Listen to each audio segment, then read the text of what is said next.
ठीक है। सो आज से हम डे 1 स्टार्ट करेंगे और टॉपिक का नाम आपको क्लियर हो रहा होगा। आज जो टॉपिक पढ़ना है उसका नाम क्या है आपका? OSI model. या बेसिकली ओसाई मॉडल हमें क्यों यूज करना है उस पर हम डिस्कशन करेंगे और ओसाई मॉडल होता क्या है। ठीक है, तो सबसे पहले क्लियर करना है, जब भी हम बात करेंगे ओसाई मॉडल की, इसमें किस लिए यूज होता था। सपोज कर लेते हैं आपके पास एक पीसी है। ठीक है, अब पीसी किस लिए होता था हमारे पास? Why we use PC? Basically PC called a personal computer. Computer. अच्छा, पीसी का यूज किस लिए था? पीसी हम यूज करते थे डेटा को स्टोर करने के लिए, या डेटा को शेयर करने के लिए, या हम कर सकते हैं इसके थ्रू इंटरनेट को एक्सेस। ठीक है, ओके। या राइट नाउ 90s में क्या होता था? 90s में कुछ वेंडर्स थे जो पर्सनल कंप्यूटर के क्या थे? वेंडर्स। अब ये वेंडर्स पर्सनल कंप्यूटर प्रोवाइड करते थे, फॉर एग्जांपल जैसे IBM, for example Apple, for example Microsoft. So जब भी अपने पर्सनल कंप्यूटर प्रोवाइड करते थे ये वेंडर्स, तो उन्होंने कुछ गाइडलाइंस प्रोवाइड करी थी। ठीक है, जैसे पहली गाइडलाइंस क्या थी? Same vendor devices can communicate. Communicate.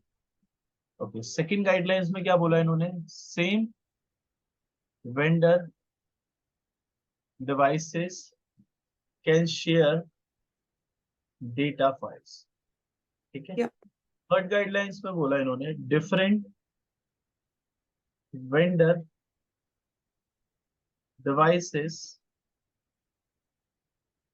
Can not communicate. Communicate. एक और था इसमें गाइडलाइंस में, different vendor devices can not share a data file. तो ये गाइडलाइंस थी पहले हमारे पास। ठीक है, किसने प्रोवाइड करी थी? वेंडर्स ने। अब बेसिकली किसी ने पूछा कि पीसी कैसे कम्युनिकेट डेटा फाइल शेयरिंग करता है।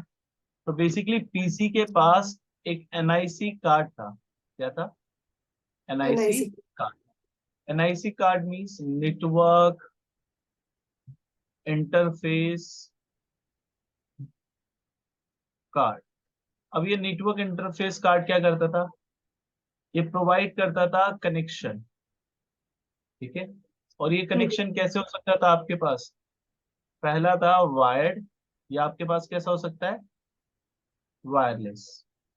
तो दोनों कनेक्टिविटी आप यूज कर सकते थे, डेटा शेयरिंग कम्युनिकेट करने के लिए या इंटरनेट को एक्सेस करने के लिए। अब आसो, अब कम्युनिकेशन क्यों नहीं हो पाया? सपोज कर लेते हैं आपके पास कुछ ऐसे डिजाइन था। आपके पास एक पीसी था जिसमें यूजर्स का नाम क्या था? बॉब। एक पीसी था जिसपे यूजर था सैम, और ये दोनों कनेक्ट हो गए। अब दोनों को कनेक्ट करने के लिए मैंने क्या कनेक्शन लिया? वायर्ड। अब बॉब क्या बोल रहा है? बेसिकली बॉब बोल रहा है मेरा कंप्यूटर आईबीएम वेंडर का है। सैम क्या बोल रहा है? मेरा कंप्यूटर माइक्रोसॉफ्ट वेंडर का है। और बॉब बोल रहा है मुझे कुछ डेटा को क्या करना है? शेयर करना शेयर। है। किसके पास? सैम के पास। तो सैम पॉसिबल है आपका डेटा रिसीव कर पाए? नहीं, क्योंकि सैम अदर वेंडर है। तो ये प्रॉब्लम होने लगी। अब इस प्रॉब्लम का सॉल्यूशन क्या था? तो एक ऑर्गेनाइजेशन थी जिसका नाम था ओ ISO। क्या नाम था ऑर्गेनाइजेशन का? ISO। आई। ओके, इन्होंने क्या करा? इसे बोलते हैं इंटरनेशनल स्टैंडर्ड ऑफ ऑर्गेनाइजेशन। इन्होंने क्या करा? अ डेवलप्ड और इंट्रोड्यूस, आप दोनों बोल सकते हो, कोई इशू नहीं। ओसाई मॉडल, इसको इंट्रोड्यूस करा, ओसाई मॉडल। अब ये ओसाई मॉडल क्या करता था? To help communicate data share different vendors devices. तो ये हेल्प कर रहा था। अच्छा, ओसाई का मतलब, बेसिकली अगर कोई पूछे ओसाई का मतलब, OSI called open system inter connection, और जो ओसाई था डेवलप इन 1979, और इसमें कुछ चेंजेस आते रहे, तो ये कहाँ तक चला 1984 तक चेंजेस का। 4. अच्छा, Yeah. इसके अंदर क्या होता है, लेयर्स होती है। क्या होती है, लेयर्स। Layers. ये कौन कौन सी लेयर्स थी ओसाई के अंदर, उस पर बात करें। बेसिकली ओसाई के अंदर लेयर्स हम पढ़ेंगे, जैसे सबसे पहले होती है आपके पास Application. एप्लीकेशन लेयर, सेकंड में आती है आपके पास Presentation. प्रेजेंटेशन लेयर, थर्ड आती है आपके पास Session. सेशन लेयर, फोर्थ आती है आपके पास Transport.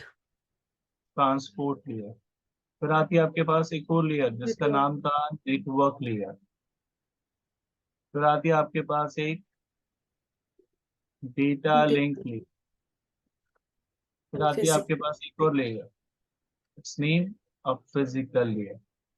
अब इन सभी लेयर को रिप्रेजेंट करा गया नंबर्स के थ्रू, पोजीशन नंबर्स। तो एप्लीकेशन को बोला जाता है layer number 7, 7. presentation called layer number 6, session called the layer number is 5, transport called the layer number is 4, 4. network called layer number is 3, 3. data link called layer number is 2, and physical called layer number is 1। 1. ठीक है, अब अगर आपको इन layers को एक shortcut method में remember यानी याद करना है कभी भी, तो एप्लीकेशन के लिए आप याद कर लो all people seems to need data processing, एक शॉर्टकट है, all people seems to need data processing। Processing. ठीक है, अच्छा अब बात समझिए,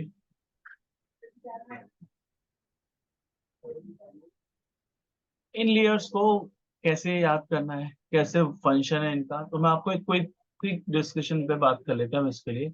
सपोज कर लेते हैं एक यूजर है यहाँ पर हमारे पास, इस यूजर का नाम है बॉब, एक यूजर है हमारे पास यहाँ पर, इस यूजर का नाम है सैम, और ये दोनों कनेक्टेड है, ये दोनों क्या है यहाँ पर कनेक्टेड है। अब वो Connected. वायर्ड से हो या वायरलेस, इसमें कोई प्रॉब्लम नहीं।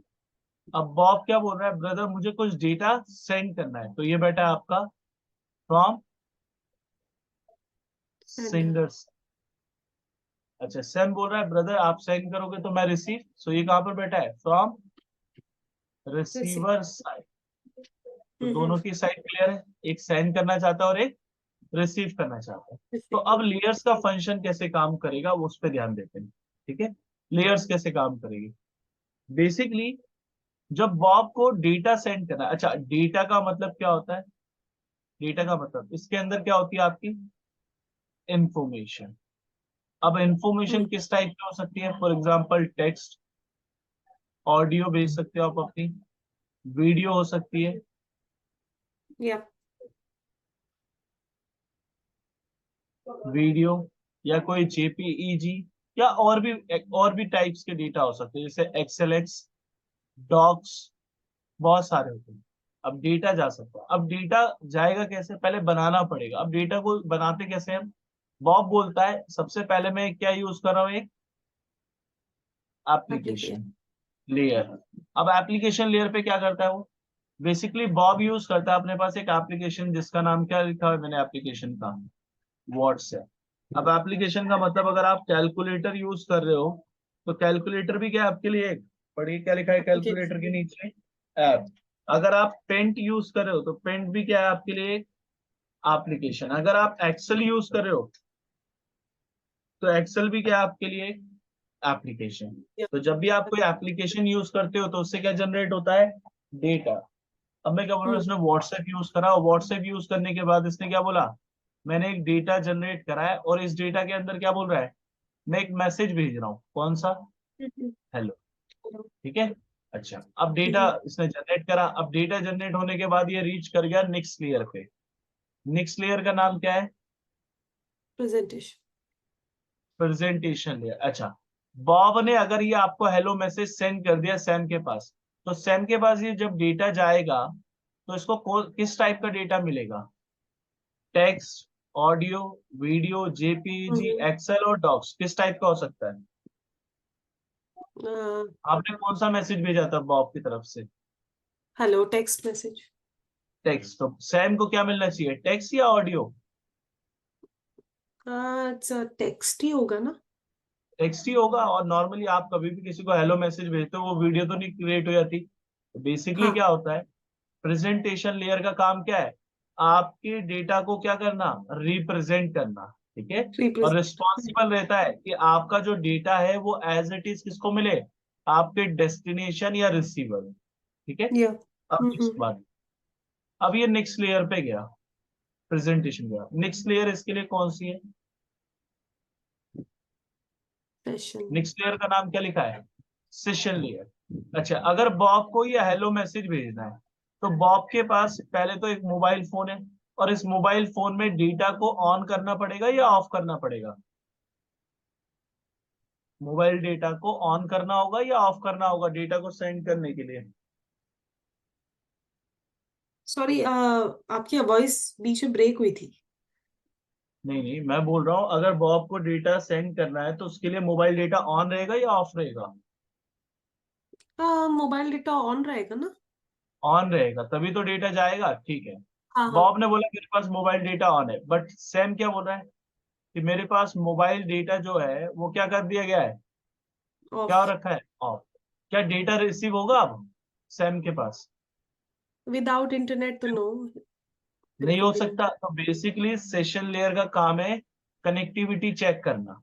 कनेक्टिविटी का अच्छा। मतलब ऑनलाइन और ऑफलाइन के प्रोसेस को वेरीफाई करना। ओके। किसको वेरीफाई करना? ऑनलाइन और ऑफलाइन ऑफलाइन के प्रोसेस। प्रोसेस को वेरीफाई करना। ठीक है। हम्म। पर्सन अगर थोड़ी देर बाद ऑनलाइन आ गया तो अब डेटा रिसीव होगा या नहीं होगा, ये बताइए सैम के पास। ऑन होगा तो रिसीव हो जाएगा। हाँ जी। ऑन होगा तो रिसीव होगा। अब रिसीव होगा। ठीक है। तो सेशन लेयर का हम्म। इतना ही काम। अब नेक्स्ट लेयर आते हैं, उस पर बात करते हैं। नेक्स्ट लेयर का नाम है ट्रांसपोर्ट। ट्रांसपोर्ट। इसके नाम से क्लियर कर लेना, ट्रांसपोर्ट का मतलब क्या होता है? किसी किसी ट्रैफिक या किसी डेटा को एक प्लेस से दूसरे प्लेस पे डिलीवर कर ट्रांसपोर्ट। देना। हाँ यहाँ डिलीवर। से आप भेज सकता है। अब बेसिकली मैं क्या बोल रहा हूँ, ट्रांसपोर्ट लेयर और भी सिंपल समझते हैं हम लोग। अच्छा, कभी आपने नेट बैंकिंग यूज? आप म्यूट हो गए हो।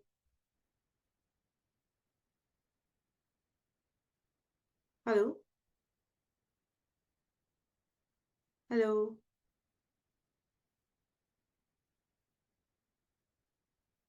हेलो।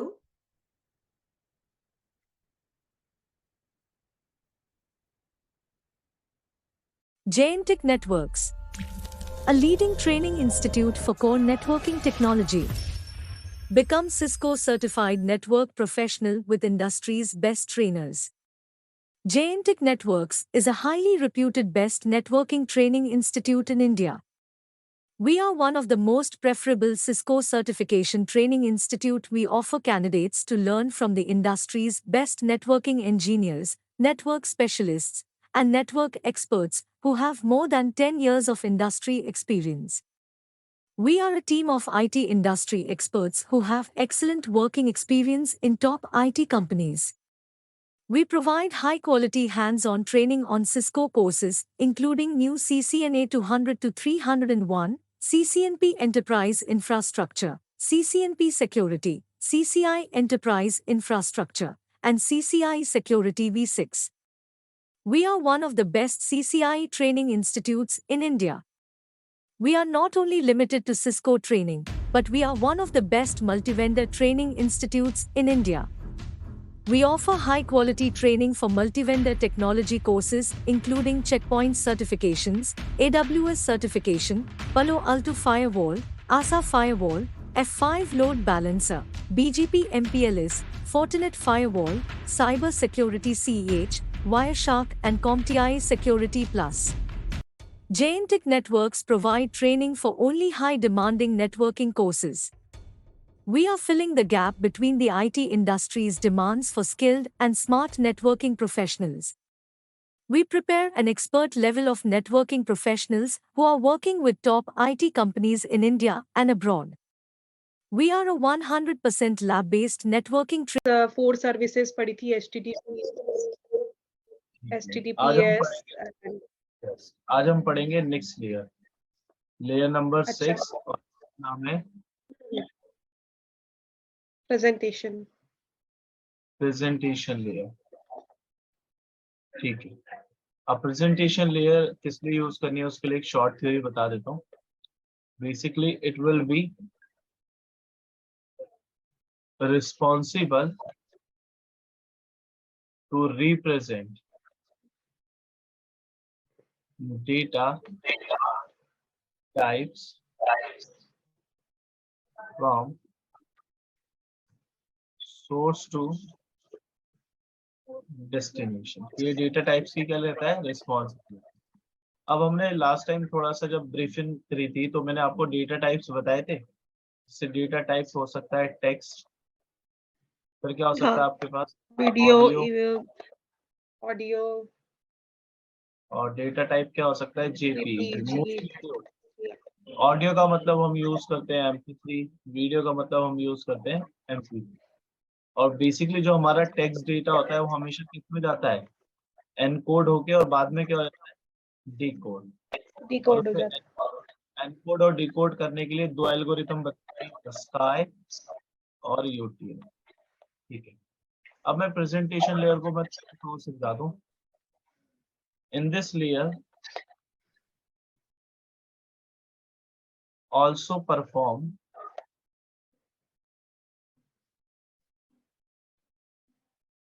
compression,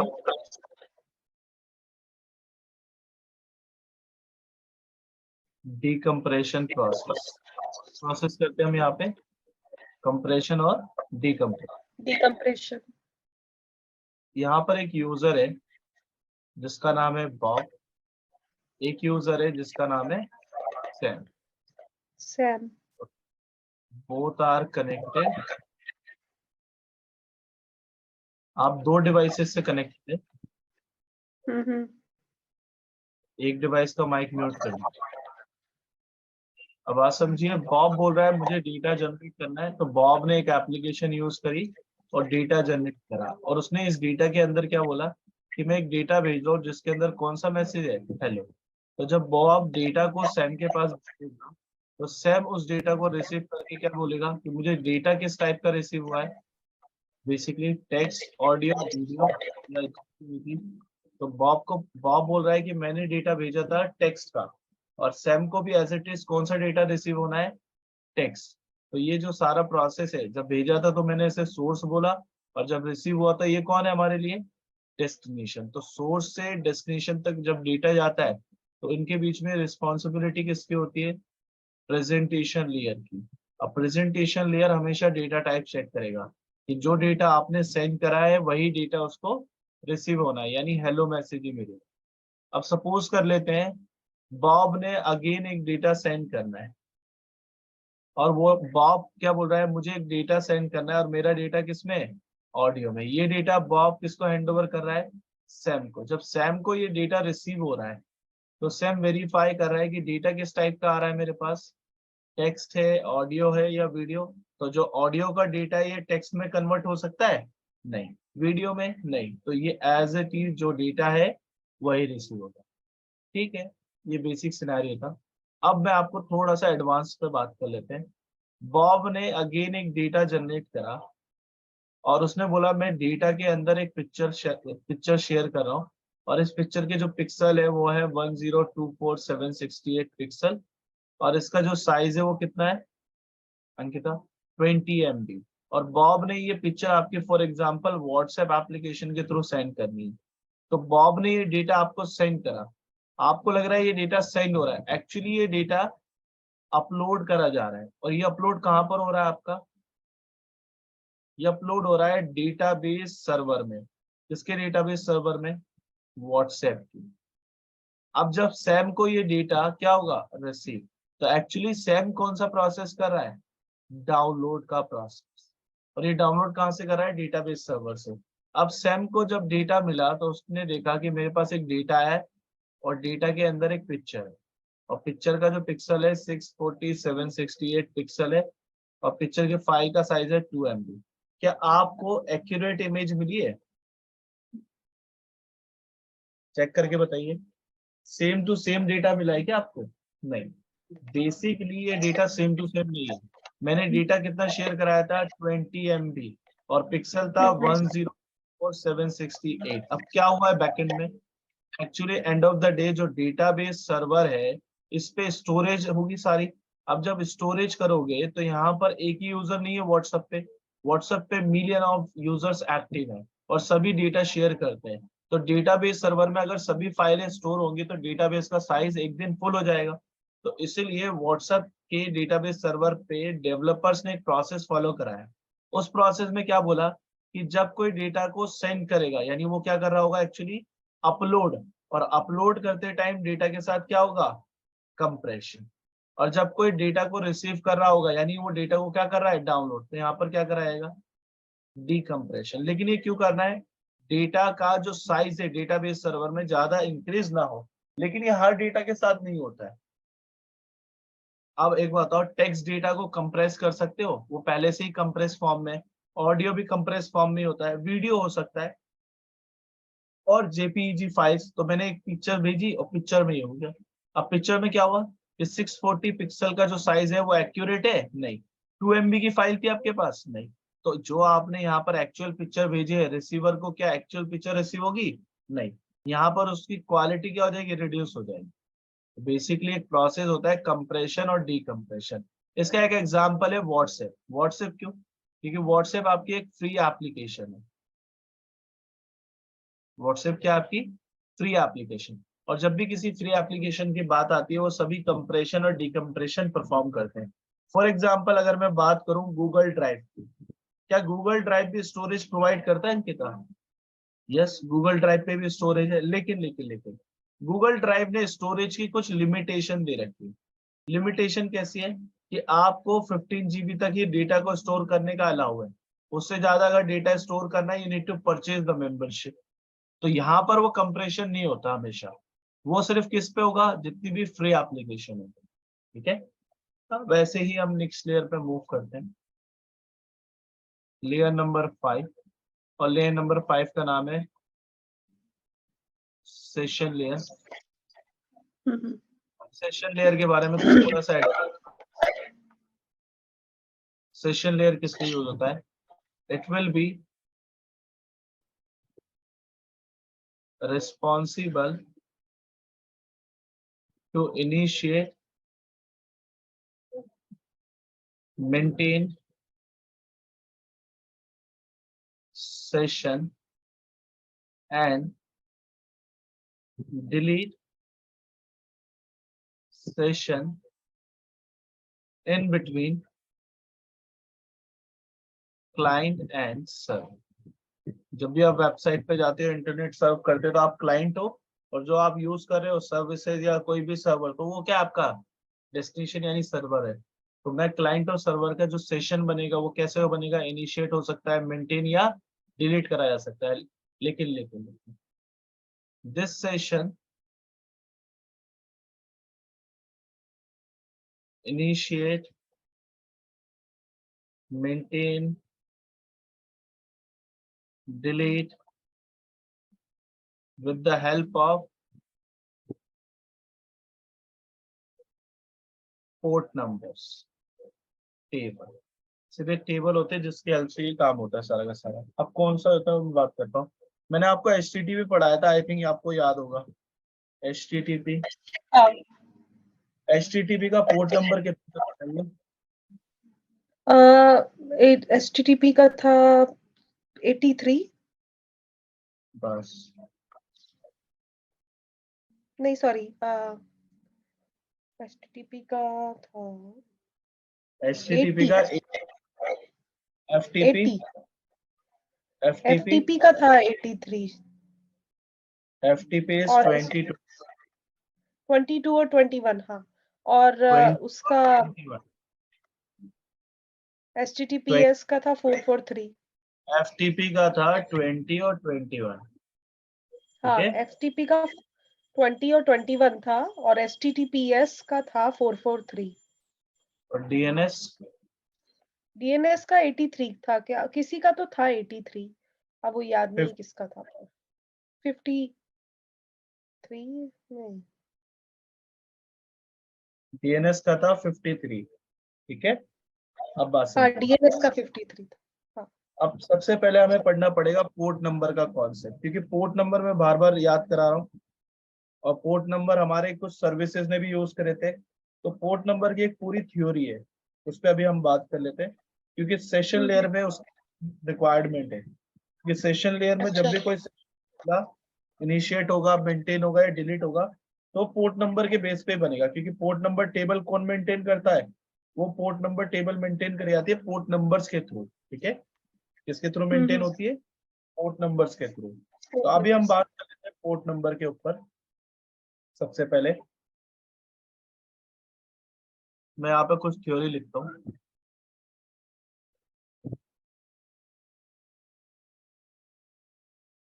तो यहाँ पर आप लिख लो port number.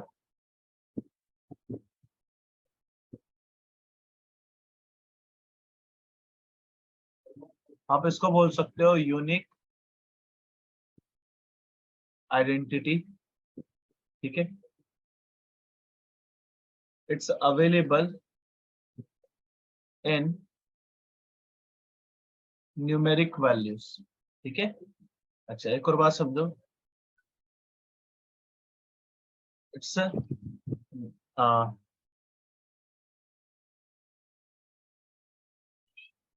used by protocols, services and कौन यूज करता है इनको, एप्लीकेशंस। कौन कौन यूज करते हैं, प्रोटोकॉल्स, सर्विसेज और प्रोटोकॉल सर्विसेज एप्लीकेशन। ठीक है, एप्लीकेशन ठीक है, अब आगे चल देते हैं थोड़ा सा, क्योंकि पोर्ट नंबर का साइज भी होता है। ठीक है, तो पोर्ट नंबर के साइज की बात करते हैं। साइज तो आपका 2 बाइट का, माइक म्यूट करके डिस्टर्बेंस हो रही है। 2 बाइट, 2 बाइट का मतलब 16 बिट। और अगर आप एक फॉर्मूला लगाते हैं, जैसे अगर आपसे कोई पूछे 1 बाइट में कितनी बिट्स होती हैं, तो 8 बिट्स मिलकर बनाती है 1 बाइट, यानी 2 बाइट में 16 बिट्स। और अगर आप एक फॉर्मूला पावर 16, तो वैल्यू आएगी 6553। तो याद रखना है कि जो पोर्ट नंबर की रेंज आएगी 1 से लेकर 65535। ठीक है, अब बात समझिए, port number divided into 2 types. 2 type के पोर्ट नंबर्स होते हैं जिन पे हमें बात करनी है। ये कौन से होते हैं, सबसे पहले होते हैं आपके रिजर्व्ड पोर्ट नंबर, दूसरे होते हैं आपके अनरिजर्व्ड पोर्ट नंबर। तो दोनों पे हम बात करेंगे कैसे काम करते हैं। सबसे पहले यहाँ पर लिख लो आप रिजर्व के बारे में।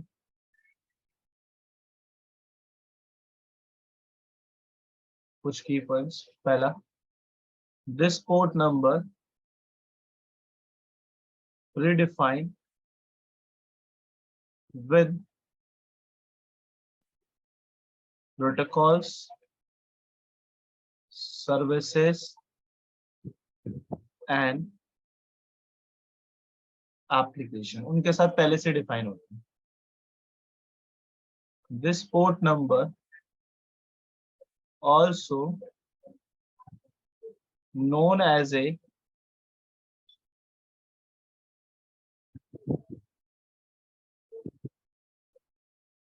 which port number? Well known. This port number range 1 to 1024, यानी 1 से लेकर 1024 तक जो भी पोर्ट होंगे वो पहले से ही यूज हो रहे होंगे और उनको बोला जाता है बुक्स के अंदर वेल नोन पोर्ट नंबर्स। अब दूसरे पोर्ट नंबर्स कौन से थे आपके? Unreserve port number. Unreserve port number. अब अनरिजर्व क्या बोलता है? This port number used by on the basis of user और क्लाइंट, इनके बेस पे बात करो, ठीक है? यूजर और क्लाइंट के बेस पे बात करो।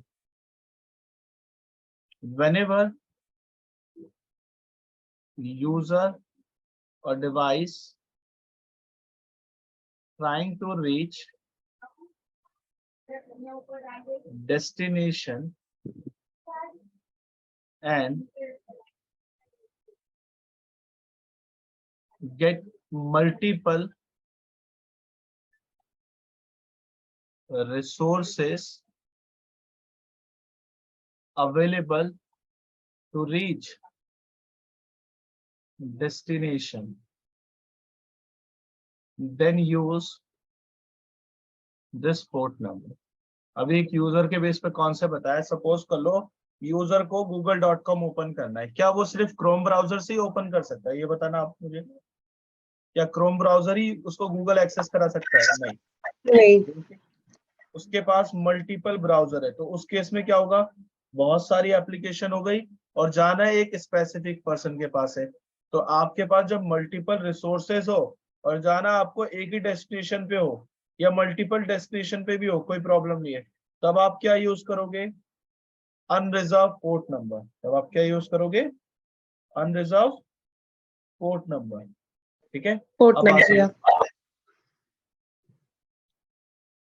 This port number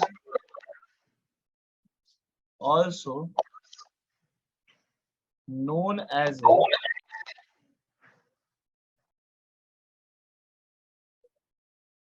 a random port numbers, इनको बोला जाता है रैंडम पोर्ट नंबर्स। अच्छा, एक और बात, this port number range 1025 to 65535, यानी 1025 से लेकर 65,535 तक होते हैं। अब देखो कॉन्सेप्ट समझो, एक यूजर है और ये कनेक्टेड है आपके मॉडेम या वाईफाई से आपके घर पे, ठीक है? और मॉडेम कनेक्टेड है आपके इंटरनेट सर्विस प्रोवाइडर। अब इस यूजर को इंटरनेट पे जाना है, तो बेसिकली यूजर अपने पास अपने कंप्यूटर में क्या बना के रखेगा? सबसे पहले पोर्ट नंबर टेबल। एग्जाम्पल के लिए बता रहा हूँ, इस पोर्ट नंबर टेबल में एग्जाम्पल के लिए हमारे पास क्या हो सकता है? टैब नंबर, जो भी आप टैब ओपन करो, फिर क्या होगा?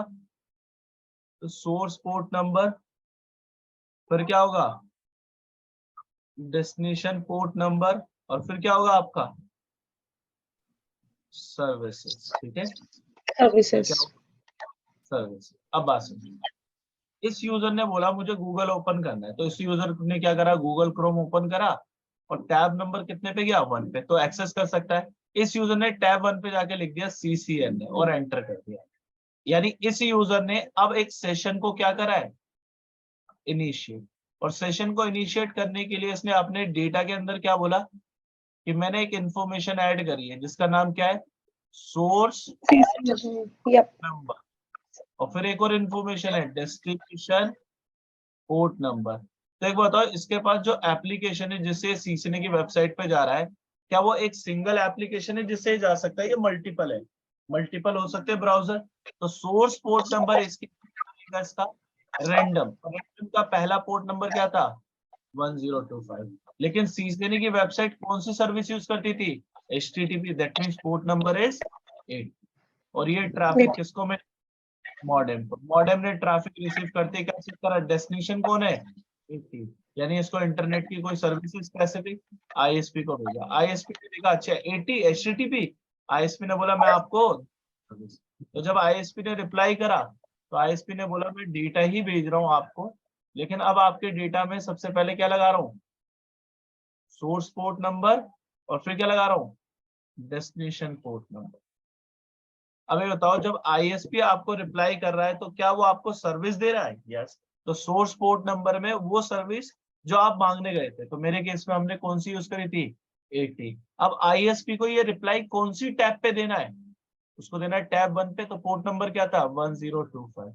ये रिप्लाई यूजर को मिला, यूजर ने क्रोम को दिया, क्रोम ने टैब को, और यहाँ पर आपकी पोर्ट नंबर टेबल में एक एंट्री आ गई कि भाई टैब नंबर 1 पे 1025 सोर्स था, डेस्टिनेशन 80, और कौन सी सर्विस मांगी गई, HTTP। जब रिप्लाई आया तो ये सेशन क्या करा गया आपके लिए, क्या करा गया, मेंटेन। अब इसने दोबारा से टैब ओपन करी फॉर एग्जांपल, और टैब 2 पे जाके इसने लिख दिया CCNP और एंटर कर दिया, फिर इसने दोबारा डेटा बनाया, और डेटा में सोर्स पोर्ट क्या लगाएगा, अब बता सकते हो आप, सोर्स पोर्ट नंबर क्या होगा इसका, और डेस्टिनेशन क्या होगा, CCNP का सेम ही होना चाहिए ना। लास्ट टाइम हमने क्या पढ़ा था, CCNA इज HTTP और CCNP इज HTTPS, तो मुझे अच्छा so अच्छा 4 तब तो 443 सोर्स तो इसका डेस्टिनेशन होगा, और सोर्स नंबर तो 1026, और ये सेशन क्या करा गया आपके लिए, इनिशियल, लेकिन अच्छा 1026 क्यों होगा। 25 ऑलरेडी यूज करा है ना टैब 1 ने, तो टैब 2 के पास एक अच्छा सेपरेट, और ये डेटा अच्छा गया आपका फिर दोबारा मॉडेम पे, मॉडेम ने आईएसपी को, और आईएसपी अब आपको सर्विस देगा, तो आईएसपी जब सर्विस देगा बोलेगा डेटा भेज रहा हूँ, और डेटा में लगाएगा सबसे पहले सोर्स पोर्ट हाँ नंबर, तो लगाएगा डेस्टिनेशन पोर्ट नंबर और भेज देगा। तो आईएसपी बोलेगा मैं कौन सी सर्विस दे रहा हूँ, तो सोर्स पोर्ट नंबर में 443, और अब ये डेटा कौन सी टैब पे दिखना चाहिए, टैब 1 पे या टैब 2 पे, टैब 2 पे ना। तो 1026, और ये सेशन में लिंक है।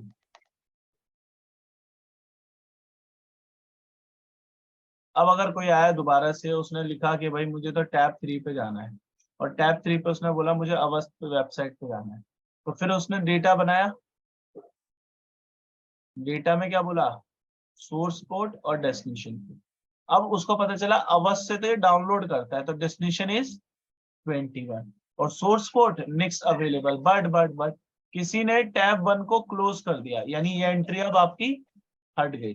तो अब जब नेक्स्ट सेशन आपने इनिशिएट करा है उसमें सोर्स पोर्ट क्या होना चाहिए, 1025 नहीं, वो तो रिसाइकल होने पे मिलेगा ना, अब अपना नेक्स्ट पोर्ट क्या था उसके बाद का 1026, तो इसके नेक्स्ट कौन होगा 1027। जब तक आपका पूरा रिसाइकल नहीं होगा तब तक यूज नहीं होगा, यानी 1025 से 65,000 तक जब तक आप पहुंच नहीं जाओगे तब तक दोबारा से 1025 नहीं मिलेगा। और ये अच्छा सेशन इनिशिएट हो गया किसको मिला, मॉडेम को, मॉडेम ने आईएसपी जब रिटर्न भेजेगा तो बोलेगा भाई आई एम सेंडिंग डेटा, और डेटा में बोल रहा है कि मैं भेज रहा हूँ सोर्स पोर्ट और destination port.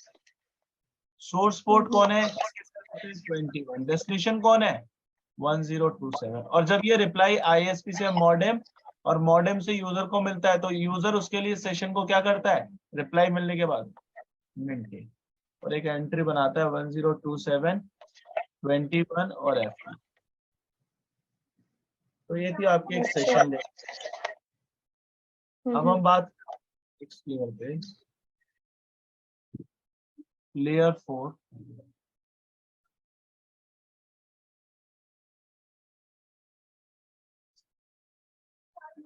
Transport layer basically बहुत इंपॉर्टेंट है, क्यों, इट विल बी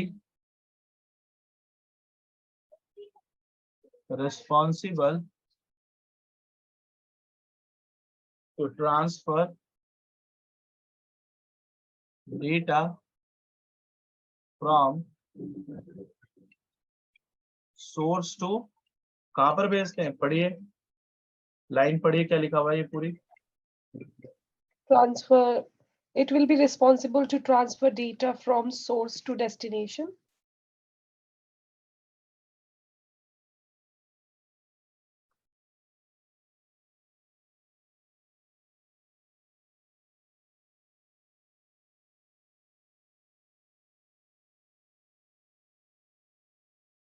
अच्छा क्या लिखा है, it will be responsible to transfer your data from source to destination but with the help of With the help protocol. of protocols. किसकी help से, protocols Protocol. की हेल्प। छह प्रोटोकॉल्स क्या आते हैं मैं बताऊंगा अभी, ठीक है। In this layer Mm-hmm. Data slicing also पर यहाँ पर होती है, ठीक है।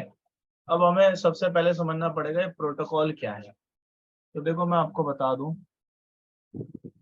प्रोटोकॉल्स का मतलब होता है बिहेवियर, आपको कैसा बिहेव करना है एक तरीके से। कभी आपने स्कूल कॉलेजेस में देखा है कुछ रूल्स होते हैं, जैसे मॉर्निंग 8 से 1 PM तक, 8 AM से 1 PM तक स्कूल टाइम रहेगा, या कॉलेज टाइम या ऑफिस टाइम। तो बेसिकली क्या हो गया, ये फिक्स टाइम। ये क्या हो गया आपका फिक्स टाइम। फिर उसमें पता चला 11 पे आपको क्या करना है, ब्रेकफास्ट।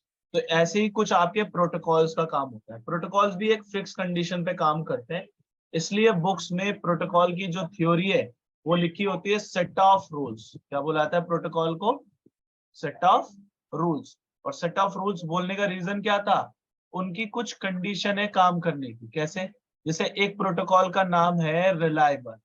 क्या नाम है, रिलायबल। रिलायबल का काम क्या है, अगर किसी यूजर से एक सोर्स से एक डेस्टिनेशन को क्या भेजा, एक डेटा भेजा उसने, ठीक है। इस डेटा को जैसे ही डेस्टिनेशन ने क्या करा, रिसीव करा, तो वो उसका क्या भेजेगा, इसको क्या भेजेगा, एक रिप्लाई। रिप्लाई का मतलब इस सोर्स को पता चल जाएगा कि मेरे सामने वाले डेस्टिनेशन ने मेरा डेटा क्या कर लिया है, रिसीव कर लिया है। इसी में एक पर्सन होता है जिसका नाम क्या होता है, अनरिलायबल। अनरिलायबल क्या बोलता है कि अगर किसी सोर्स ने, जैसे ये सोर्स है, अगर किसी सोर्स ने डेटा भेजा, ठीक है, और ये डेटा डेस्टिनेशन को क्या हो गया है, रिसीव, लेकिन डेस्टिनेशन कभी भी उसको क्या नहीं भेजेगा, क्या नहीं भेजेगा, रिप्लाई। तो अब एक बात बताओ, ये कंडीशन हो गई दो पर्सन के लिए, एक रिलायबल के लिए लगा दी, एक अनरिलायबल के लिए। अच्छा कौन डेटा डिलीवरी की गारंटी ले रहा है, क्या लग रहा है आपको, रिलायबल ले रहा है या अनरिलायबल, कौन गारंटी ले रहा है डेटा डिलीवर Reliable. करने, रिलायबल। तो अब इन पे ही बात करनी है हमें, ये लो लिख लो आप, यहाँ मैं छोटी सी थ्योरी पढ़ाऊंगा इसके बारे में।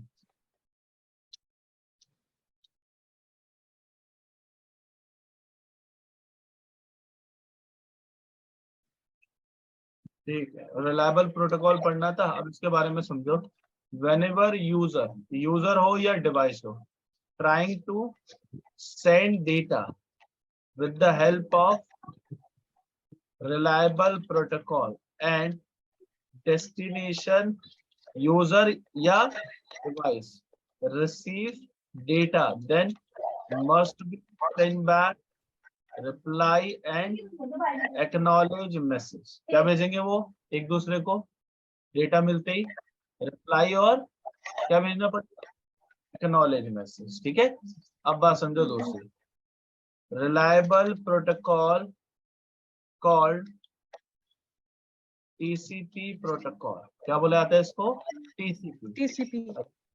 टीसीपी का मतलब क्या होता है वो समझा दूं, माइक म्यूट कर लो आप, देखो बार बार इसमें डिस्टरबेंस होती है। Transmission control protocol. और टीसीपी क्या करता है, it is used to send and receive data, या आप उसे क्या बोल सकते हो, क्या करने के लिए यूज करते हैं, ट्रांसफर करने के लिए। अच्छा एक और बात, TCP it's called reliable protocol and this protocol data delivery guaranteed. कैसे करता है ये डेटा की डिलीवरी आपकी गारंटेड करता है। अच्छा एक और बात, TCP whenever data transfer via TCP protocol, then data add, क्या ऐड करेगा यहाँ पर, क्या ऐड करता है, टीसीपी हेडर, क्या ऐड होता है अंकिता, टीसीपी हेडर। हेडर अच्छा, कभी हेडर। आपने शॉपिंग, ऑनलाइन शॉपिंग तो करी होगी, अब पूछना क्या है इसमें, जब हम शॉपिंग करते हैं तो mobile number, name, email ID, contact number, landmark, availability time, ये सब लिखते हैं। ऐसा क्यों करते हैं, कि हमारा जो पार्सल है वो सक्सेसफुली क्या हो पाए, डिलीवर हो पाए। तो सेम टू सेम अगर डेटा को एक जगह से दूसरी जगह भेजना है तो कुछ इन्फॉर्मेशन तो लगानी पड़ेगी ना, कि कौन सोर्स है, कौन डेस्टिनेशन है, किस टाइप का डेटा है, और अगर आपको मिलेगा तो मुझे बता देना, ऐसा कुछ होता है। तो टीसीपी हेडर क्या करता है, इंफॉर्मेशन को कलेक्ट करके रखता है, ठीक है। तो जितनी भी इंफॉर्मेशन होगी से रिगार्डिंग वो किस में जाएगी, टीसीपी हेडर में। हेडर। अच्छा, टीसीपी हेडर का जो साइज होता है बाय डिफॉल्ट ये कितना होता है, 20 बाइट, यानी एक बाइट में कितनी बिट, 8, तो 20 byte means how many bits, 160 bit. तो हर डेटा के साथ कितनी बाइट एक्स्ट्रा लगेगी, 20 बाइट, ठीक है। अब बस, अब दूसरी बात समझो, टीसीपी प्रोटोकॉल के कुछ फीचर्स होते हैं, जैसे आप यूज करोगे इसको तो फीचर होंगे। पहला फीचर क्या होता है, कनेक्शन ओरिएंटेड, क्या बोलते हैं इसको, कनेक्शन ओरिएंटेड। फिर होता है आपका नेक्स्ट फीचर सीक्वेंसिंग, सीक्वेंसिंग के बाद आता है फ्लो कंट्रोल, फिर आता है रिप्लाई, और फिर क्या आता है, एक्नॉलेज। तो कितने फीचर है इसके पास, connection oriented, sequence, flow control, reply और एक्नॉलेज। जब भी आप डेटा Acknowledge। डिलीट करोगे तो ये 5 फीचर आपको यूज करने पड़ेंगे, ठीक है।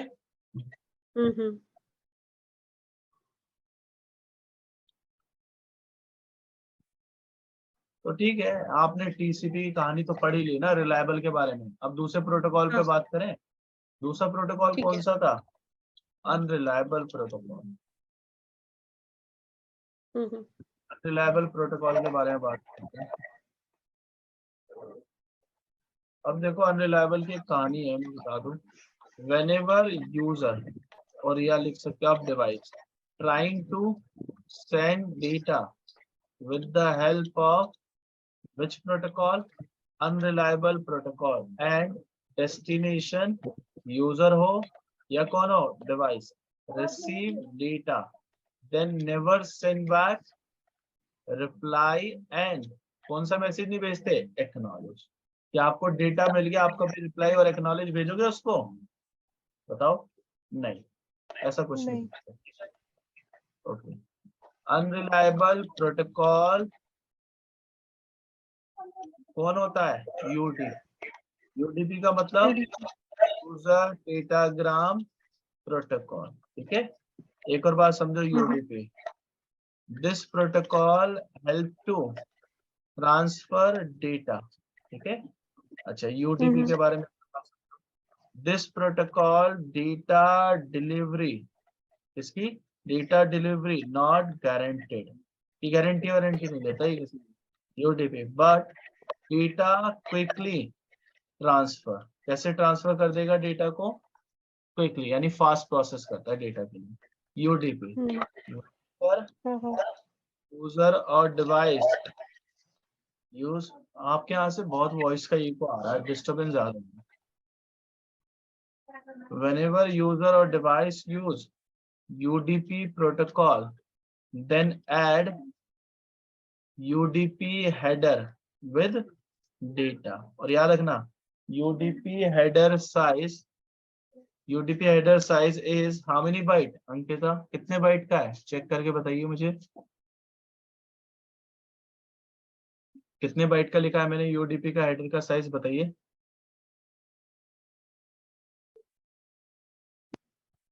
8 बाइट। 8 बाइट का 8 बाइट मतलब लिखा है। 8 बाइट इज 8 8 64 64 बिट होगा। 64, यानी अगर आपके डेटा में 64 लगे या 160 बिट लगे, सबसे जल्दी किससे डेटा जाएगा, 160 से या 64 से। अगर मैं बोलूँ 64 लगकर जा रहा है एक डेटा में और एक डेटा में लगकर जा रहा है 160 बिट, तो कौन सा जल्दी ट्रांसमिट होना चाहिए, 64। 64, दैट इज द रीजन। ठीक है।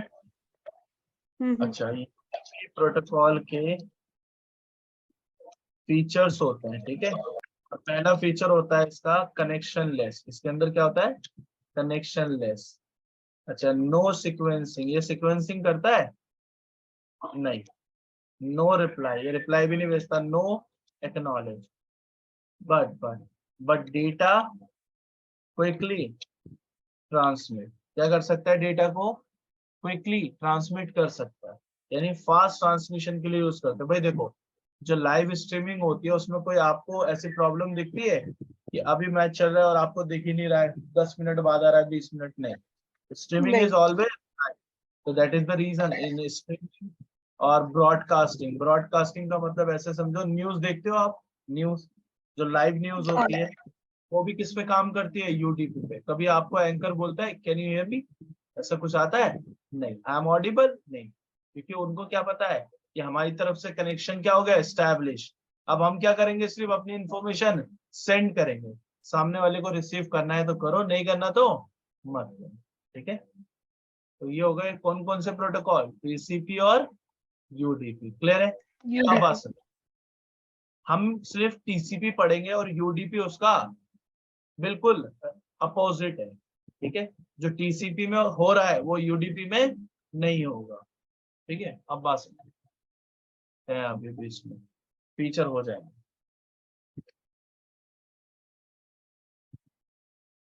सबसे पहला फीचर समझ लो क्या होता है। सबसे पहला फीचर टीसीपी का था, इसे बोलते हैं कनेक्शन ओरिएंटेड। क्या बोलते हैं इसको? Connection oriented. तो कनेक्शन ओरिएंटेड पढ़ना है सबसे पहले। कनेक्शन ओरिएंटेड का मतलब क्या होता है? whenever device or user trying to send data, then device or user before sending data must be performed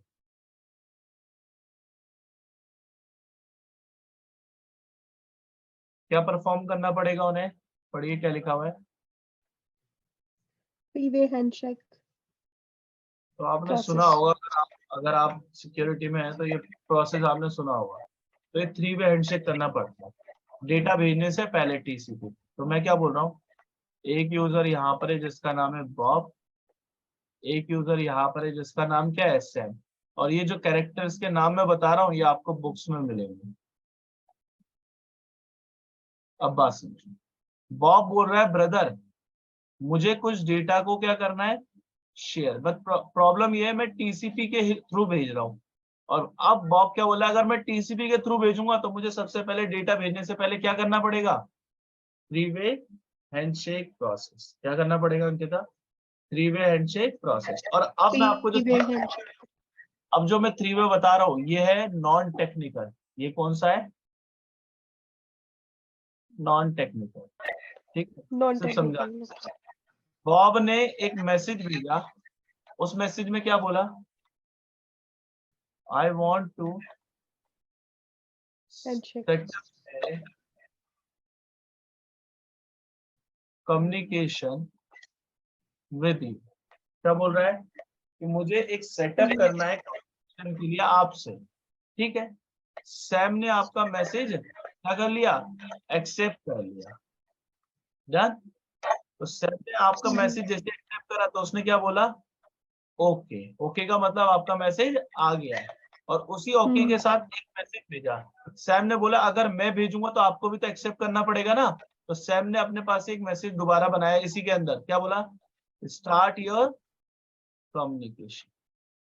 okay का मतलब मैंने रिसीव करा आपका मैसेज, और स्टार्ट योर कम्युनिकेशन का मतलब मैं भी तो करूंगा ना।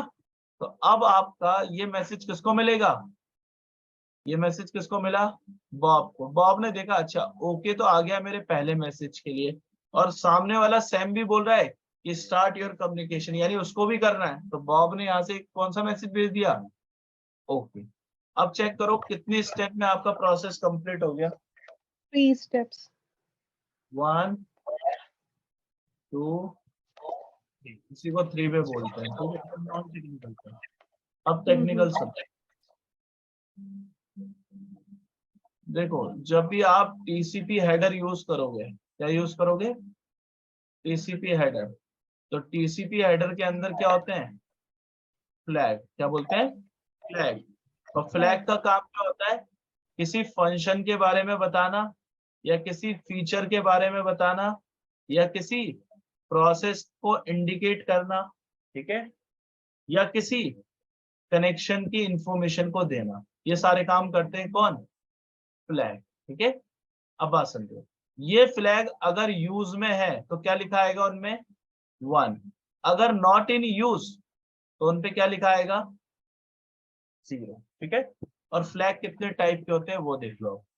टीसीपी में सबसे पहला फ्लैग होता है सिंक, फिर आता है ऐड, फिर होता है फिन, फिर आता है पुश, रीसेट, अर्जेंट पॉइंट। तो कितने फ्लैग है काउंट करना?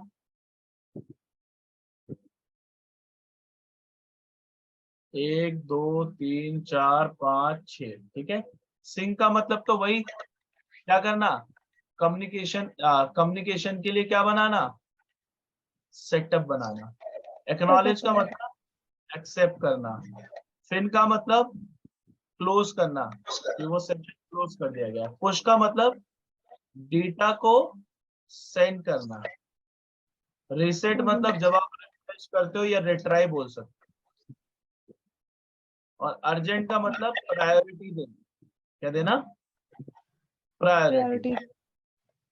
प्रायोरिटी का मतलब कि मेरा कौन सा ट्रैफिक पहले जाएगा, वॉइस का या वीडियो का या ऑडियो का, ठीक है, वो बता सकते हैं। अब टेक्निकल में बात करते हैं थ्रू हैंडशेक की।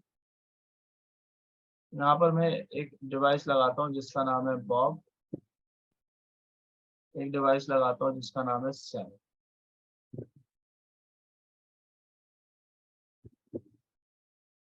वाई। अब बात समझो, बॉब बोल रहा है मुझे डेटा भेजना है, बट प्रॉब्लम ये है, मेरा डेटा जब भी जाएगा तो उसके साथ कौन सा प्रोटोकॉल लगेगा? टीसीपी। तो बॉब ने अब इस डेटा के लिए एक पहले प्रोसेस कराया। उसने सबसे पहले एक मैसेज भेजा सैम के पास, और इस मैसेज के अंदर क्या बोला? सिंक्रोनाइज, कि मेरे साथ सिंक हो भाई, मुझे कम्युनिकेशन करना है ना, तो सिंक हो जाओ, सेटअप करो। तो सैम ने वो रिसीव करा, और जब सैम ने आपका ये मैसेज रिसीव करा तो सैम ने अपने पास से कौन सा मैसेज भेजा आपके लिए? कौन सा मैसेज है? एक्नॉलेज, एक्सेप्ट हो गया है। और प्लस में क्या लगा के भेज दिया? सिंक, कि मुझे भी करना है। अब ये मैसेज किसको रिसीव हुआ? बॉब को। बॉब ने क्या देखा कि मेरा जो स्टार्ट होने का कम्युनिकेशन था उसके लिए एक एक्नॉलेज आ गया, यानी एक्सेप्ट हो गया है, लेकिन सामने वाले ने भी क्या करा है? स्टार्ट करा है। तो अब बॉब को कौन सा मैसेज भेजना पड़ेगा? एक्नॉलेज या सिंक? Sync. सिंक का मतलब सेटअप करना होता है। अच्छा. अभी बॉब क्या कर रहा है वहां पर? सेटअप कर, देखना है ना, बॉब ने अपना पहले ही सेटअप करा, उसी का तो एक्नॉलेज आया था उसको। अब यहाँ पर हाँ सिंक किसने भेजा? सैम ने, यानी वो सेटअप कर रहा है। अब बॉब को क्या करना पड़ेगा उसके लिए? एक्नॉलेज या सिंक? Acknowledge. एक्नॉलेज। Acknowledge. ठीक है, हाँ. हो गया 3, खत्म। 1 2 एंड देन 3। अब जाओ नेक्स्ट फीचर। ये कौन सा था? कनेक्शन हो गया। नेक्स्ट फीचर पढ़ लो। नेक्स्ट फीचर का नाम है सीक्वेंस। अब ये क्या करता है? whenever user or device trying to send data or receive data, ठीक है, then check, क्या चेक करते हैं? पढ़िए क्या लिखा हुआ है? MTU sales. क्या चेक करते हैं वो हमेशा? MTU cells. Clear? Okay. Before sending data, user or device must be performed sequencing. ठीक है, करना पड़ेगा। अच्छा, मैंने लिखा whenever user device trying to send data, receive data, then check MTU size. This MTU define how much size data possible to receive to forward. ठीक है, बताता है कि कितना डेटा आप रख सकते हो और कितना भेज सकते हो। तो बात समझो, एमटीयू अगर आपने पढ़ा है तो अच्छी बात है, नहीं पढ़ा तो भी अच्छी बात है। ये लो, एमटीयू का मतलब पता है क्या होता है? इसे बोलते हैं मैक्सिमम ट्रांसफर यूनिट। ठीक है, it's available on NIC card. भाई अब ये बताइए अंकिता, आवाज आ रही है आपको? हाँ, आपकी है ना थोड़ी वीडियो और ये जो आप टाइप कर रहे हो ये थोड़ा सा लेट चल रहा है टाइपिंग वाला, और जो आप बोल रहे हो उससे थोड़ा लेट टाइप हो रहा है। आप चेक करो,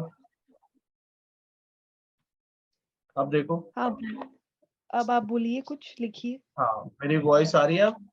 देखो मैंने क्या वॉइस तो लिखा। आ रही थी। ठीक है, अब मैंने क्या बोला कि एमटीयू के लिए 2 लाइन लिखी है। मैंने बोला मैक्सिमम ट्रांसफर यूनिट और it's available for its available on NIC NIC card. का है। एनआईसी कार्ड का मतलब क्या होता है? जैसे आपके पास एक पीसी होता है और इस पीसी को अगर डेटा को सेंड करना और रिसीव करना है तो कितने मेथड है नेटवर्क में? सिर्फ 2 ही मेथड है, या तो वो वायर्ड के थ्रू जाएगा या वायरलेस। वायरलेस। और ये दोनों किसके थ्रू काम करते हैं? नेटवर्क में अडेप्टर्स के थ्रू, है ना? तो ये हम्म। नेटवर्क अडेप्टर जो होता है इसी के अंदर होता है एमटीयू। और ये एमटीयू बाय डिफॉल्ट, क्या बोल रहा हूँ, by by default default 1500 byte का होता है। कितने बाइट का होता है? 1500 बाइट। यानी अगर आप 1500 को 8 से मल्टीप्लाई करोगे तो आई थिंक आपको पता चलेगा कि आपका कंप्यूटर 1 सेकंड में कितनी बिट्स डेटा बाहर भेज सकता है, रिसीव कर सकता है। ठीक है, बट कंडीशन ये है, 20 बाइट रिजर्व फॉर आईपी। किसके लिए रिजर्व हो जाती है 20 बाइट? आईपी। आईपी के लिए। तो कितना डेटा रिमेनिंग रह गया ये बताओ? 1480 1480 बाइट। बाइट्स।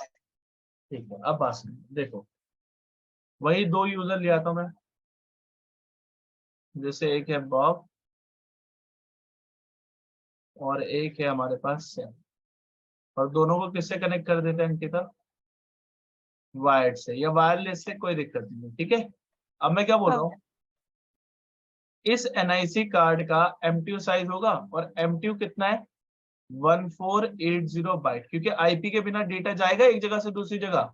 नहीं, क्योंकि विदाउट मोबाइल नंबर मैसेज जाता नहीं है ना, तो आईपी के बिना तो डेटा जाएगा ही नहीं ना एक डिवाइस से दूसरे डिवाइस तक। अब बस ये बॉब क्या बोल रहा है कि ब्रदर मेरे पास एक डेटा है और इस डेटा का साइज कितना है, देखना जरा, इस डेटा का साइज कितना है?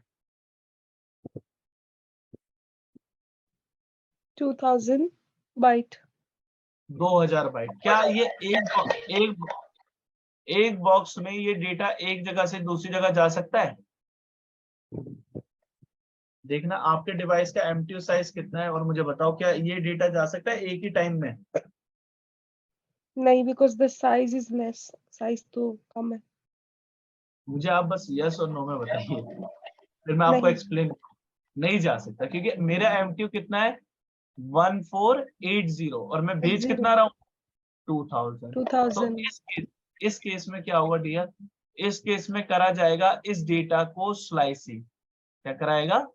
स्लाइसिंग। अब स्लाइसिंग का मतलब ये समझो कि इस डेटा में से लास्ट कितने साइज का डेटा एक बॉक्स में जा सकता है वो लिखना है। कितना डेटा जा सकता है एक बारी में? मैक्सिमम 1480, है ना, 0। बाइट में। ठीक है, अच्छा अब कितना डेटा रिमेनिंग रह गया 2000 में से अगर ये हटा दो तो? 1480 420 520। मैच से होनी चाहिए, बस रिस्क नहीं लेंगे हम। चलो अब 1480 520 टोटल कितना हो गया एक्चुअली अब 2000। तो स्लाइसिंग क्या करता है, डेटा को डिवाइड करता है। अब तो डेटा जा सकता है ना आई थिंक, अब बताओ मुझे, पहले इसको भेज दूं फिर इसको भेज दूं या दोनों एक साथ भेज दूं, कोई प्रॉब्लम है? नहीं, जा सकता है। लेकिन अब प्रॉब्लम पता है क्या आएगी, अब सैम को कैसे पता ये दोनों डेटा एक ही थे, सैम को कैसे पता चलेगा? इसलिए जब भी स्लाइसिंग होती है तो उस डेटा के साथ क्या लगाया जाता है, सीक्वेंस नंबर, और क्या लगाया जाता है, आइडेंटिफिकेशन नंबर। क्या लगाते हैं, सीक्वेंस नंबर आइडेंटिफिकेशन। और आइडेंटिफिकेशन। आप लिख तो नहीं रहे ना साथ साथ? नहीं नहीं हाँ, नोट्स मत बनाना अभी बैठ कर, नहीं तो कुछ नहीं समझ नहीं में आएगा, चलो कुछ भी कर लेना पड़ेगा। अब नहीं बात नहीं समझ, नोट्स नहीं। सीक्वेंस नंबर क्या कहता है, सीक्वेंस नंबर बताता है कि ये दोनों डेटा क्या एक ही थे, यस, तो इनका दोनों का सीक्वेंस नंबर क्या रख दिया, 1। और आईडी नंबर बताता है कि सबसे पहले कौन था, तो मेरे ख्याल से 1480 था तो उसका 1, और 520 कितने नंबर पे था, सेकेंड। हो गया ना? अब जिसको भी ये डेटा मिलेगा उसको पता चलेगा दोनों का सीक्वेंस एक ही है, तो यानी दोनों एक ही बॉक्स से बिलोंग करते हैं। लेकिन आईडी 1 और आईडी 2 से क्या पता चलेगा कि पहले कौन था? ठीक है, अब ये डेटा हाँ सामने वाले को, अब सामने सैम को सबसे पहले मिला 520 और उसको मिला, इसका सीक्वेंस नंबर था 1, आईडी नंबर था 2। फिर इसको मिला 1480 कुछ सेकंड के बाद, sequence number is 1, ID number is 1।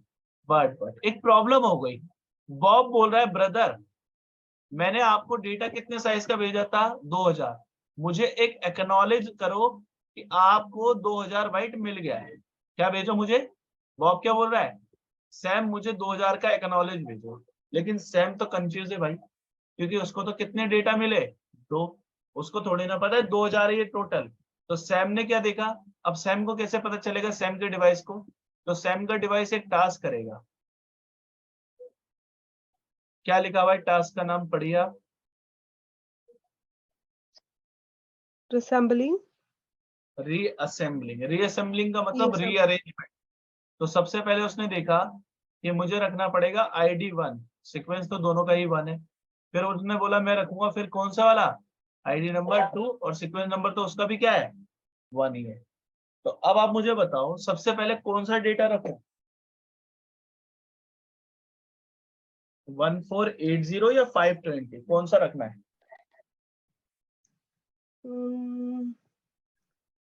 इसमें तो 1480 ही होगा ना। हाँ, आईडी नंबर 1 उसी का तो है, और 520 हाँ इधर रख दिया। अब दोनों को प्लस कर दो, टोटल कितना हो गया उसका, 2000। अब उसने भेज 2000। दिया एक्नॉलेज, लो भाई एक्नॉलेज 2000 ही मिला है मुझे, डन। अब आपको एक हाँ प्रॉब्लम हो, नेटवर्क में तो बहुत सारे डिवाइस होते हैं, अब सबका एमटी थोड़ी ना पता होता है आपको, ये सुनो। नहीं। तो वहां पर एक पर्सन होता है, वहां पे कौन होता है, एक पर्सन होता है, अच्छा। उसका नाम क्या है, एमट्यू पाथ डिस्कवरी प्रोटोकॉल। क्या बोलते हैं इसको, MTU पार्ट डिस्कवरी प्रोटोकॉल। इसका काम है, ये पहले से इनेबल होता है, क्या होता है, बाय इनेबल। Default enable. अगर आपका डिवाइस इंटरनेट यूज करता है या नेटवर्क केबल लगती है या वायरलेस यूज करता है तो उसमें M2 बाय डिफॉल्ट इनेबल होगा, ठीक है। ये क्या करता है, check lowest M2 size in network, क्या ढूंढेगा सबसे lowest M2 size in network. क्या पता ऐसी प्रॉब्लम हो सकती है ना सर, सॉरी अंकिता, कि एक डिवाइस का M2 आ गया 200 बाइट और एक डिवाइस का आ गया 400 बाइट और फिर इस डिवाइस का आ गया 1000 बाइट। तो एक बार बताओ अगर ये एमटी पार्ट डिस्कवरी प्रोटोकॉल नहीं होता तो ये वाला क्या कहता कि मैं 200 से भेजूंगा और ये वाला क्या बोलता मैं कितने पैकेट भेजूंगा, 1000 बाइट के। क्या सामने वाला रिसीव कर पाता, नहीं, तो आपका ट्रैफिक ड्रॉप हो जाता। तो इस केस में क्या करता है, ये सभी डिवाइसेस पे जाता है और उनसे पूछता है कि आपका एमटी साइज कितना है। अब वो सबसे लोवेस्ट कौन सा मिला उसे, 200। तो जब ये लास्ट वाला पीसी डेटा भेजेगा तो उसे क्या बोलेगा कि कितने बाइट का डेटा बनाना, लास्ट 200 बाइट, उससे नीचे नहीं जा सकते, उससे ऊपर नहीं आ सकते, ठीक है।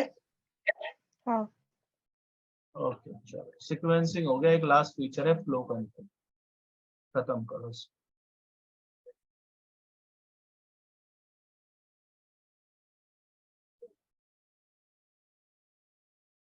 क्या नाम है फीचर का, पढ़िए। Flow control. फ्लो कंट्रोल क्या करता है? This feature help to check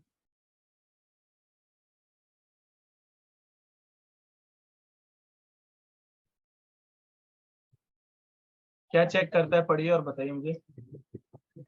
buffer memory on devices. Device, ठीक है, ऑन डिवाइस, ऑनली एक ही डिवाइस पे बात कर रहा हूँ। तो अच्छा। बफर मेमोरी का मतलब क्या होता है? बफर मेमोरी का मतलब, इसको बोलते हैं how many packets process with in A second. एक सेकेंड में कितना डेटा प्रोसेस कर सकते हो, है ना? कितने बॉक्स वाले डेटा को, कई बार बॉक्सेस में आता है ना डेटा, 10 बॉक्स 15 बॉक्स, तो कितने हैंडल कर सकते हैं, तो उस पर बात होती है। ठीक है, अब देखो, हम्म, अगर आपने सीक्वेंसिंग अच्छे से पढ़ ली है मुझसे, तो अब आपको बहुत इजी लगेगा, ये बहुत इजी है।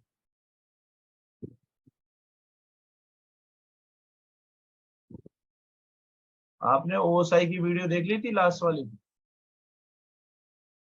मैंने फर्स्ट वीडियो तो देखी थी। कल मेरे को टाइम नहीं मिला और आज मेरा ऑफिस का वर्क बहुत ज्यादा था, बट मैं देखूंगी आजकल। मैं फिर से 2 वीडियो और देख लूंगी ठीक है, कोई दिक्कत नहीं। नेक्स्ट वाले। मैंने बॉब का कनेक्ट कर दिया पीसी सैम का, लेकिन सैम के पास जो बफर मेमोरी है वो कितने बॉक्स की है, कितने बॉक्स रख सकता है, ये अपनी बफर मेमोरी में चेक करना। एक दो, 3। कितने बॉक्स रख सकता है? 3 बॉक्स, यानी 3 पैकेट। ठीक है, अब बात सुन। हाँ। लेकिन बॉब को तो पता ही नहीं है ना, बॉब को नहीं पता कि सैम कितने पैकेट रख सकता है। तो बॉब क्या बोल रहा है? बॉब बोल रहा है मुझे डेटा भेजना है, और बॉब के पास एक डेटा है, उस डेटा का साइज है कितने बाइट का डेटा है, चेक करके बताना। 1 सेकेंड, अभी आपका वीडियो से लेट चल रहा है ना, तो आपने लिखा है 200 बाइट। सो ये हो गया 8 to 16 16,000। क्या पढ़ रहे हैं आप? मैंने पूछा है कि एम बॉब कितने साइज का डेटा भेजना चाहता है, डेटा लिखा हुआ दिख रहा है आपके 2000 पास? 2000 लिखा है, 2000 बाइट। ठीक है, और एमटीयू कितना है उसका?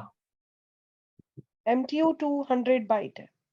तो पॉसिबल है एक ही बॉक्स में 2000 बाइट भेज दो सामने वाले को? नहीं, नहीं पॉसिबल। तो मुझे क्या करना पड़ेगा इस डेटा के साथ? आपको अलग अलग सेंड करना पड़ेगा। पहले स्लाइसिंग। 200। हाँ, स्लाइसिंग तो कितने बॉक्स बनेंगे, कितने पैकेट बनेंगे?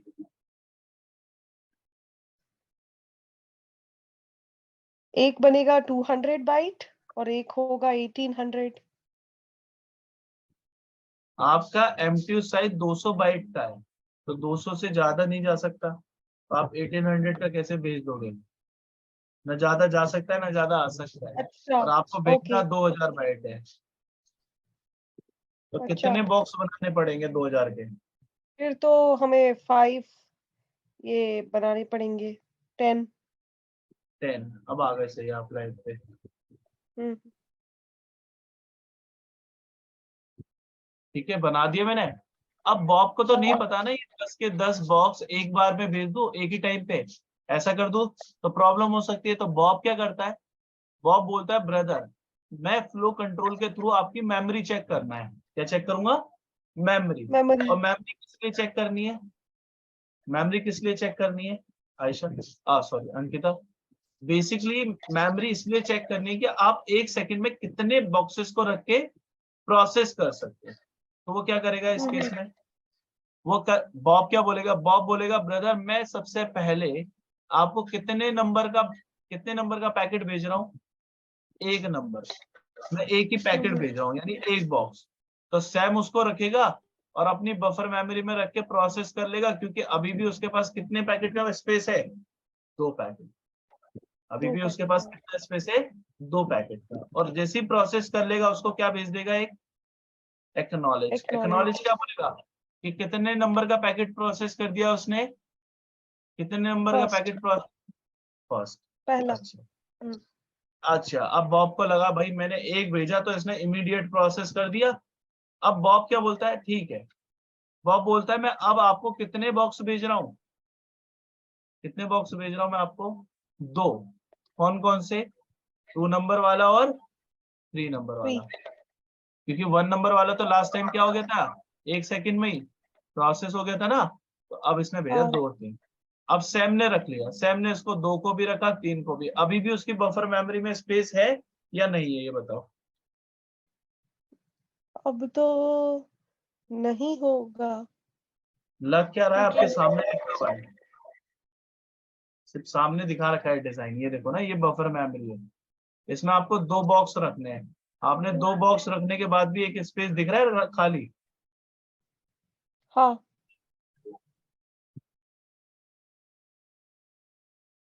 दिख रहा है, ठीक है। एक और स्पेस है उसके पास। हाँ तो ये बताना है सिर्फ आपको, एक्नॉलेज भेजा कि मैंने 2 नंबर रिसीव कर लिया और 3 नंबर, बॉब कंफ्यूज है कि भाई मैंने 2 भेजे थे, 2 प्रोसेस कर दिए। अब बॉब बोलता है जब मैंने 1 भेजा था तो आपने इमीडिएट प्रोसेस कर दिया, जब मैंने 2 भेजे तो भी आपने इमीडिएट प्रोसेस कर दिया। अब बॉब थोड़ा सा जो है ना कंफ्यूज हो गया है, क्योंकि उसको क्या लग रहा है कि जो मेरा सामने नेबर डिवाइस है वो क्या कर रहा है, बार बार फास्ट प्रोसेसिंग कर रहा है मेरे डेटा के लिए। तो अब क्या होगा, इस केस में बॉब अपने पास से अब कितने बॉक्स भेजता है लास्ट में, 3। कौन कौन से, 4, 5 और कितने नंबर का, 6। और 4, 5, 6 क्यों भेजा उसने, क्योंकि 2 नंबर और 3 नंबर प्रोसेस हो गया था ना। अब देखो, अब दोबारा सैम ने रिसीव करा और कहाँ रखा, 4, 5, 6, अभी भी प्रोसेस हो जाएंगे, और प्रोसेस होने के बाद उसको क्या मिल जाएगा, एक्नॉलेज। अब बॉब बोल रहा है ऐसा है भाई, मैंने 1 भेजा तो प्रोसेस कर दिया, 2 भेजे तो प्रोसेस कर दिए, 3 भेजे तो प्रोसेस होगा इमीडिएट।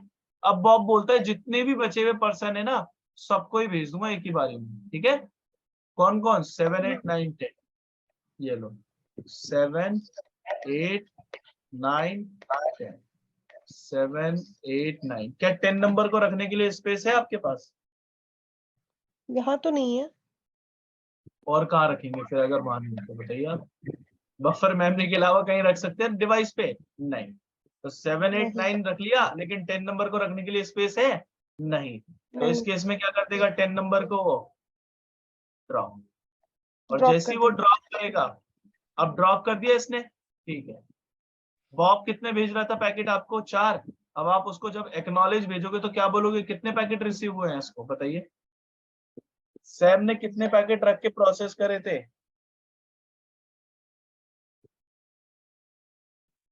9 हाँ तक तो जी, कर दिए थे, 10th हाँ नहीं जी, करा था। कितने करे थे, आवाज आ रही है आपको, हाँ आ रही है। बताइए तो कितने करे थे। उसने 9 तक तो प्रोसेस कर दिया था, 10th ड्रॉप हो गया था ना।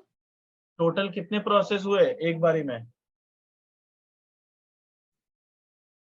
3। 3, 7, 8, 9। लेकिन बॉब तो उसे क्या बोल रहा है कि एक्नॉलेज भेजो, कितने नंबर की भी, 10 नंबर की। लेकिन बॉब क्या हम्म बोल रहा है, जो 7, 8, 9, 10 आपको मिला है करके, वो क्या बोल रहा है, मुझे तो सिर्फ 3 ही मिले हैं। तो इस केस में अब बॉब को पता चल गया ना कि भाई सैम के पास कितने बॉक्स प्रोसेस हो सकते हैं एक बारी में। 3। भाई देखो, इस बॉक्स को मैं क्या बोल रहा हूँ, एक एक बॉक्स को पैकेट, तो कितने पैकेट प्रोसेस कर सकते हो, 3। 3 पैकेट। अब सैम क्या बोलता है, मुझे 10 नंबर भी तो चाहिए। तो यहां से अपने पास से सैम एक मैसेज भेजता है, जिसको क्या बोलते हो आप लोग, क्या नाम है उस मैसेज का, रीट्रांसमिट। कितने नंबर वाला बॉक्स, 10 नंबर वाला, और बॉब उसको भेजता है 10 नंबर, सैम उसको एक्नॉलेज भेज देता है। तो ये जो मैंने अभी रीट्रांसमिट। हाँ, ये जो मैंने प्रोसेस सिखाया है इसको बोलते हैं विंडोइंग। क्या बोलते हैं इसको, क्या बोलते हैं इसको, विंडोइंग। Win windowing. हाँ, विंडोइंग।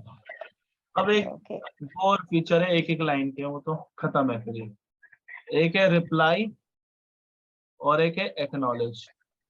अच्छा, आप क्या समझते हो, रिप्लाई और एक्नॉलेज में क्या डिफरेंस है, बता सकते हो मुझे कुछ आप। हाँ रिप्लाई में होता है कि आप जब रिसीव करते हो तो बता देते हो कि रिसीव्ड, एक्नॉलेज में एक्नॉलेज में आप बता दे, लाइक आप जैसे आपको कोई चीज रिसीव्ड होती है तो आप, मतलब इट्स द टेक्निकली सेम बताना थिंग। है, टेक्निकली बताना है। चलो बताइए, technically send, difference in between reply और एक्नॉलेज। आप ट्रबल शूट कर रहे हो और रिप्लाई एक्नॉलेज के पैकेट आ रहे हैं आपके पास बार बार।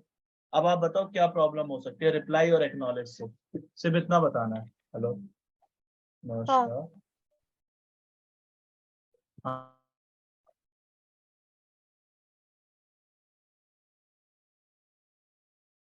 हेलो, हेलो,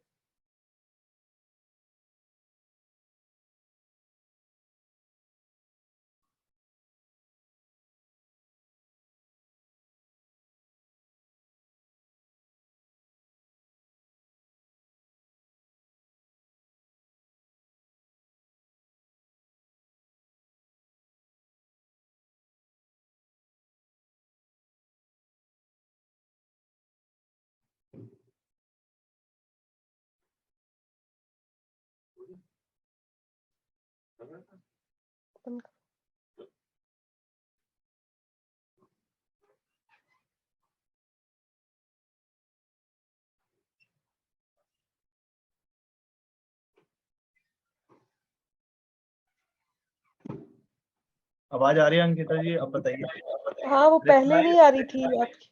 हाँ मैंने म्यूट कर दिया था। रिप्लाई और एक्नॉलेज बताइए। एक्नॉलेज तो मुझे पता है कि जैसे आपको कोई चीज मिल गई तो आप उसको बता देते हो सेंडर को दैट आपने उसे वो कर लिया है, लाइक रिकॉग्नाइज कर लिया है। देखिए मैं बताता हूँ, और रिप्लाई का मतलब होता है, अब ध्यान से समझिए, सक्सेसफुली रिसीव, डिलीवर्ड, रिसीव्ड या रिसीव। एक्नॉलेज का मतलब how much data receive. Okay, अच्छा। ठीक है, खत्म। ओके कल या मिलेंगे, कल ओसाई एंड कर देंगे हम। ठीक है, मैं थोड़ा सा इसको